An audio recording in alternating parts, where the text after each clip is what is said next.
Well, is a rhino in big trouble? Now, I'm not sure South Carolina Senator Lindsey Graham would even call himself a Republican of name only, but he is facing a big challenge internally. A fellow Republican who says she's had it with business as usual Republicans, so she's challenging one of the Senate's biggest Republicans, the first woman to graduate from the Citadel, now giving Lindsey Graham hell.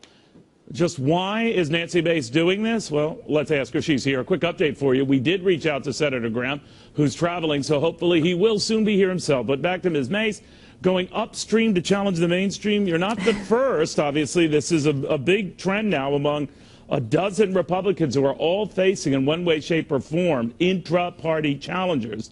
What's going on here?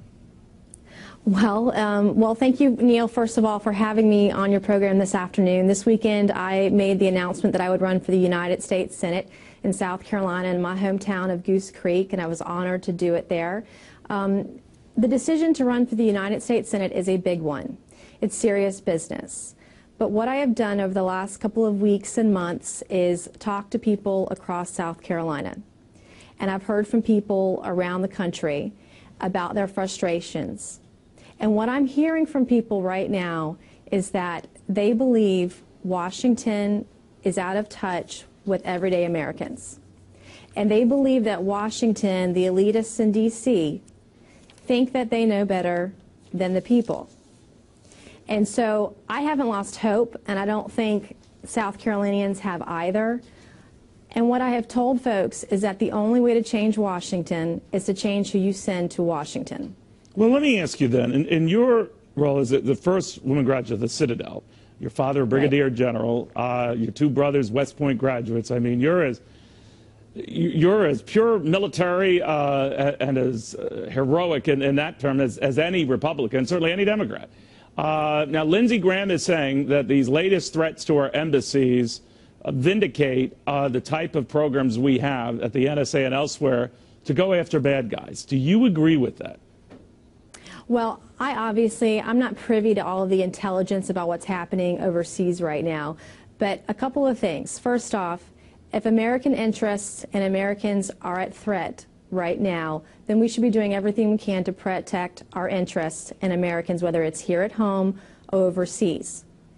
Does that mean the surveillance programs as well that helps track down those threats? Well, I haven't heard yet necessarily that the NSA spying program intercepted the threat that we're hearing today. I don't have that intelligence briefing. But what I can tell you is that the entire delegation in South Carolina voted to respect individual liberty when push came to shove last week. Do you think that Republicans have a real internal struggle on their hands and that all of these challenges indicate frustration with either rhinos or whatever you want to call them, and that it could actually hurt the party in the midterm elections, and what could otherwise be Republican gains, let's say in the Senate, turns out to opportunities missed? It's not a matter of if it will hurt the party in the future. It already has. I mean, we lost in 2012, and some would say we lost because our nominee was too conservative. Well, I would argue we lost because we were not conservative enough and we fractured our party. And what we have to do as Republicans is come together. Every corner of the Republican Party needs to come together. And the one unifying factor that I think we all share is the Constitution. Now, Rand Paul was here last week, Nancy, saying that he differed with the likes of Chris Christie and all that. There's a limit to how much you can use 9/11 or protecting American lives under the guise of trampling on their privacies. Where do you stand on that?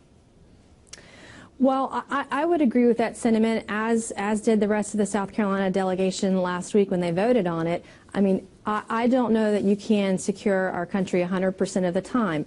One of the things that Ronald Reagan said to us when he was president is that freedom is never more than a generation away from extinction, that you must fight for it, that you must defend it, and that you must protect it by any means necessary.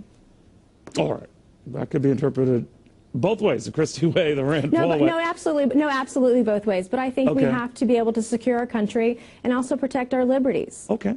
Nancy, I'm sure we'll be hearing a lot more from you. Senator Graham, when he returns, we'd love to hear from you as well. In the meantime, thank you very, very much.